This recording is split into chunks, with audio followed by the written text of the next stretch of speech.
Hello there. Hi there. I'm Mark Anthony Davis. I'm Sam Walker. And what's your maiden name?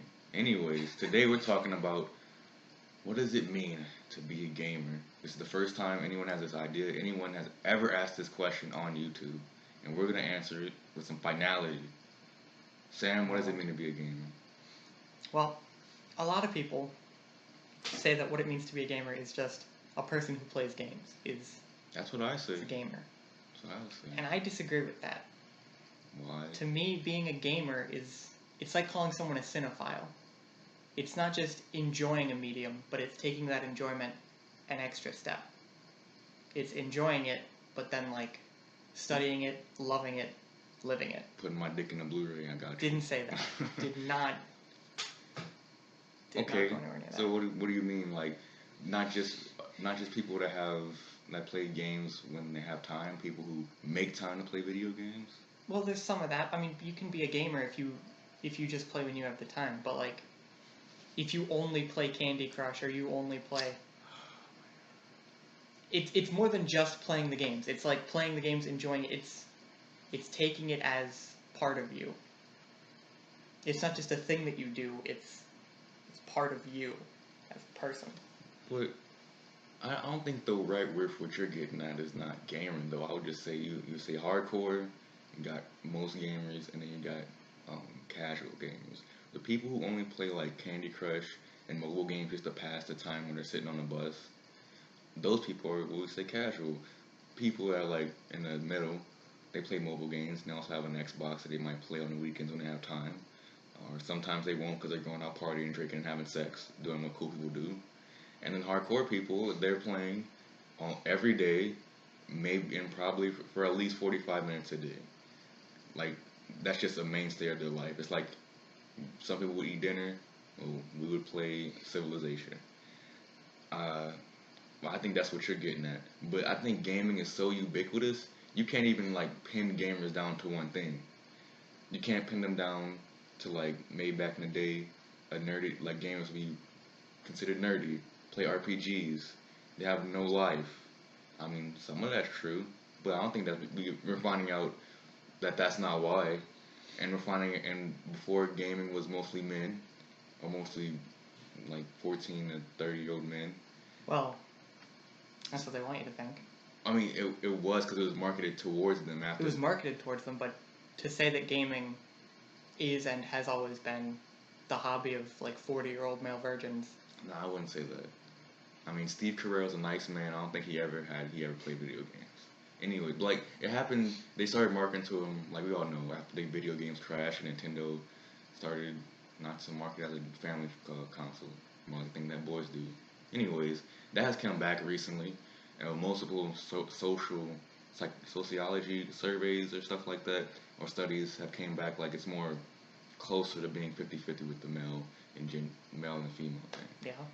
So what I'm trying to say is that gaming is so ubiquitous you can't nail anyone down. So like a gamer is anyone who play games and they're delineated with hardcore. No, but that's what I'm saying. Like, gaming is ubiquitous, but being a gamer is not.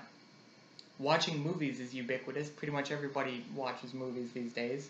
But being a cinephile is not ubiquitous. Mm-hmm. It's not just partaking in the medium. It's loving it. It's taking that the extra step. No, I get what you're saying. I just think It's we're using the wrong really word. into it. I just don't like the word you're using at this point. Gamer? Yeah. You're using that same word. No, I know that word we're using. We have two different definitions of that word. That's what I'm trying to get at. That's the point of this discussion, Mark. Oh. Well, I'm not saying that you're wrong, though. I'm just saying that you could just use a different word and we both would be on the same page. Okay, but I'm not going to. Okay. Well, thanks.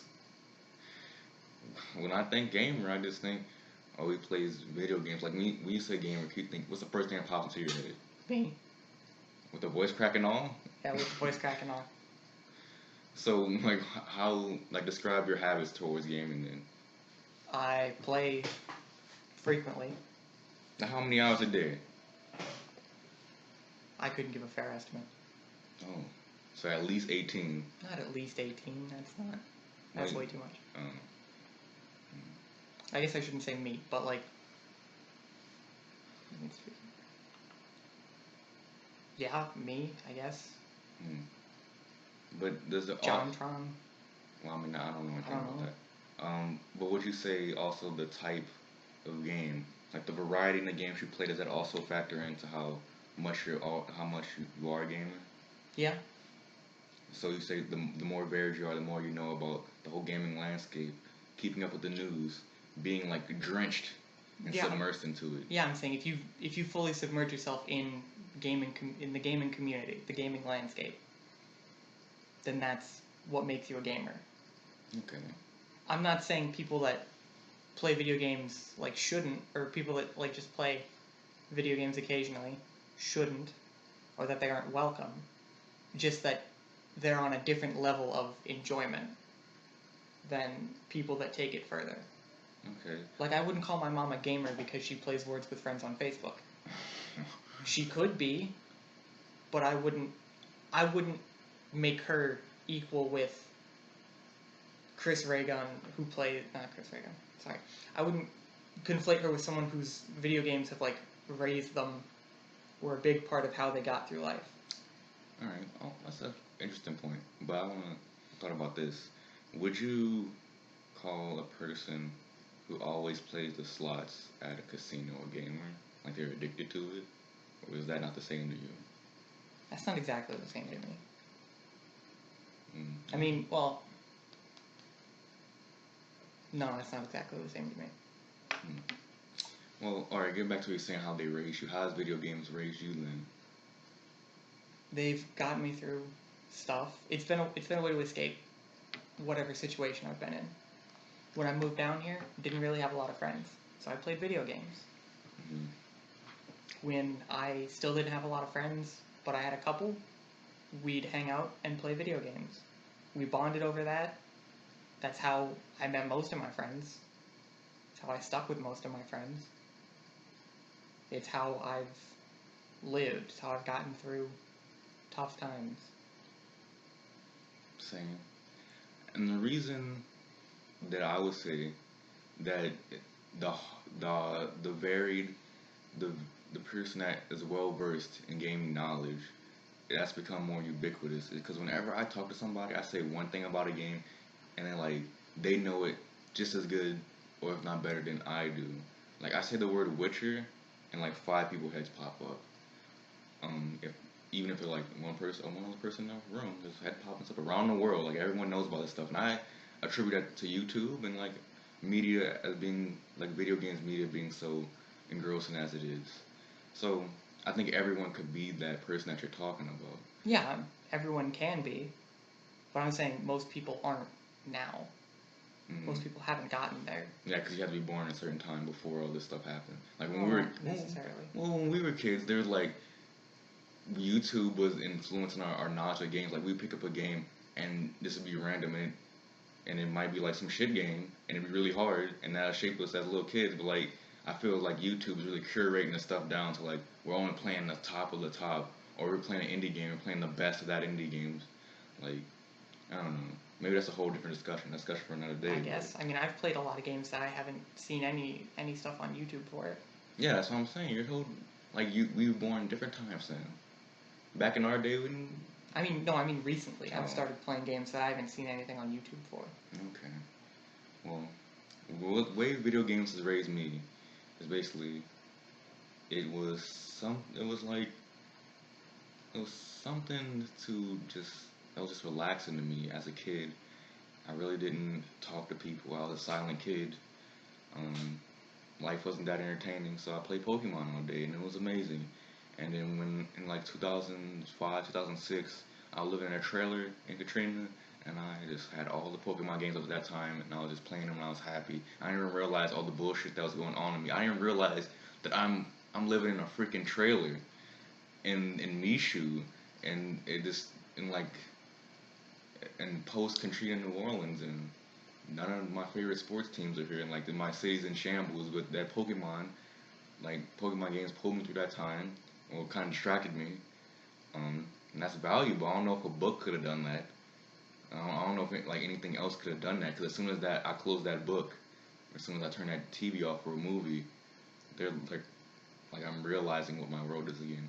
But video games, I never have to turn them off until I have to go to sleep. Um, and also Holly Ray. And when like in 2006, when I lived in that trailer with my dad, who was kind of degenerate at the time, sold my SpongeBob television, which could play video games. Like it doubled as like some type of video game console. It was a plug and play thing. I think so. And he sold my DS and all my Game Boy games, and that hurt me from the inside. Um, and it's really hurt, and my childhood has been reeling ever since. Cause I was thinking, if I didn't spend all this money trying to buy all these old Pokemon games to get my childhood back, I could be having all these new games. Maybe I'll have an Xbox One right now if my dad never sold all that stuff. Maybe you'd have a laptop. Don't remind me. Anyways, video games has also helped me get friends, such as Zarison and Young and my friend Ricky. Well, that might have been basketball, but we all played Pokemon Showdown together, and like we had bonding moments while playing Pokemon with each other and against each other. And I mean, without games, I'm trying to think what else would it be. Would I just have really like no friends, or just have like, or would the depth of my friendship be less because because most friendships are started off formalities, like how's your day going. It's not really anything substantive, but video games give you that outlet to talk about stuff that we really care about. Like we really care about Pokemon. I don't give a shit about like what you did in class today, not necessarily. Um, so I think video games has given us a key to open up more into how our friends really feel and who they really are, a lot faster as well. You just say League of Legends. Trash.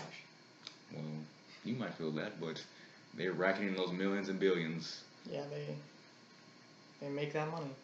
Anyways, so we talked about what you think a gamer is. What I think a gamer is. We talked about how they raised us. You see how games have changed from '85 to now.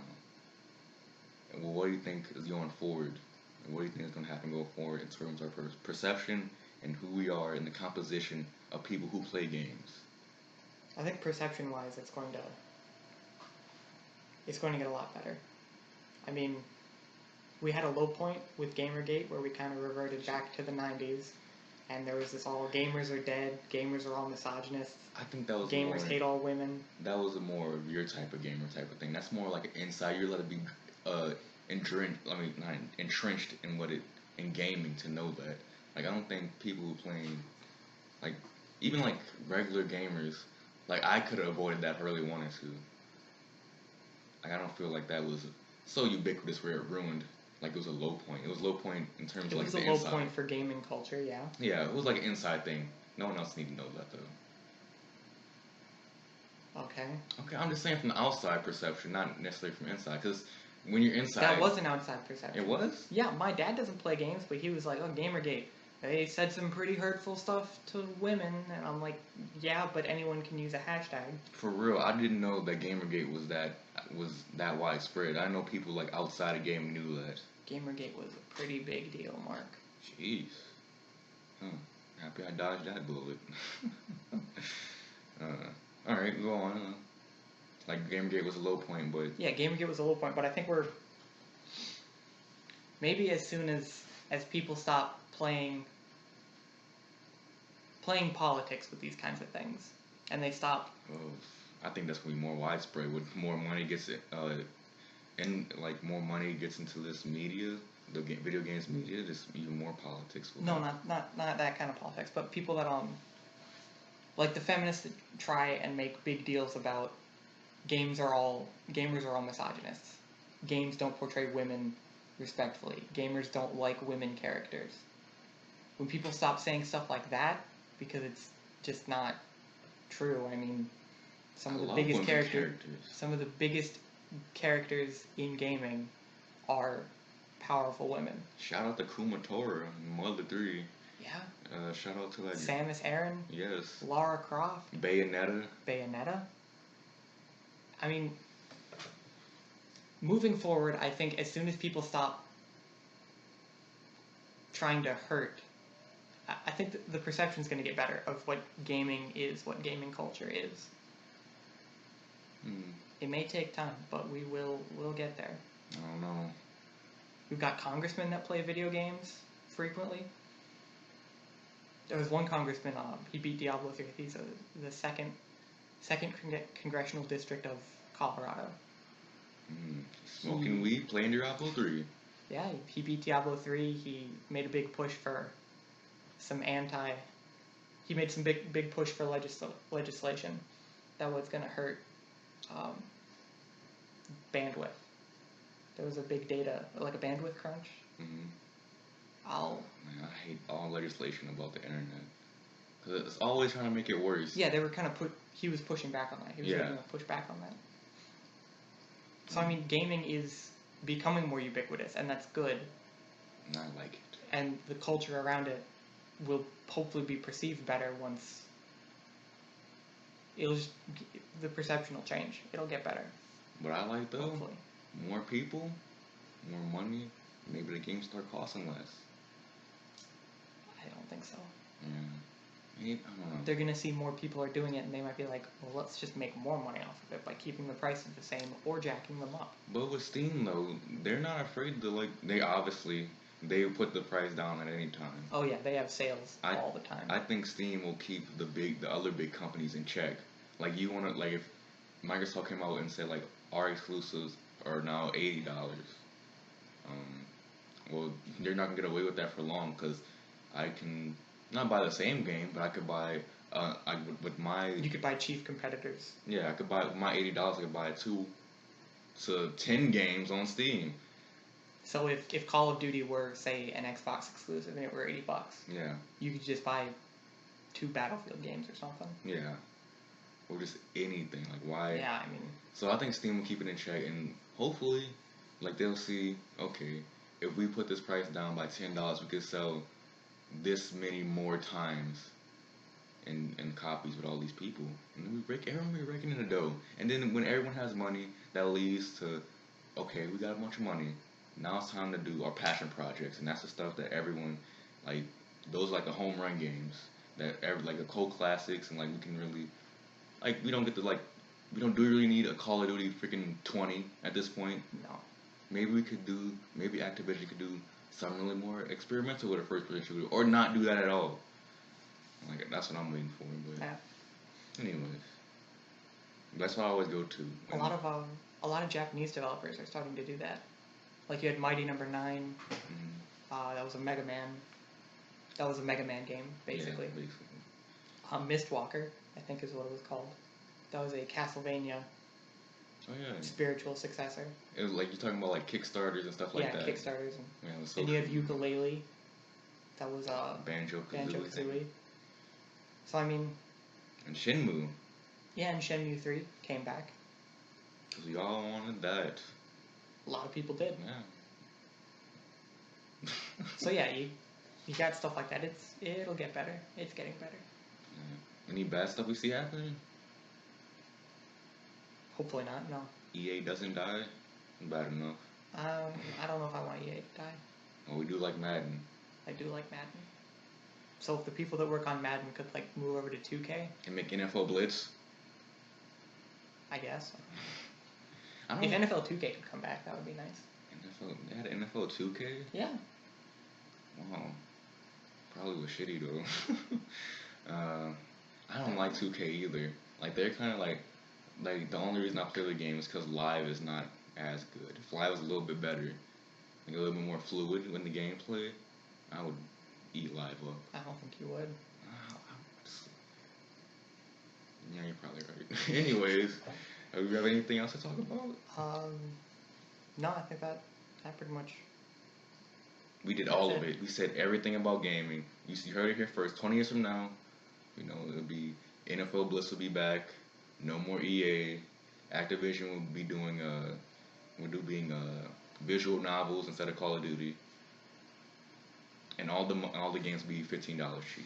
So there you go. Yeah. Thank you. Subscribe and do all that good stuff. Links to all of our social media and Patreon in the description. And Pornhub, thank you. Not Pornhub. Somebody's getting it, somebody's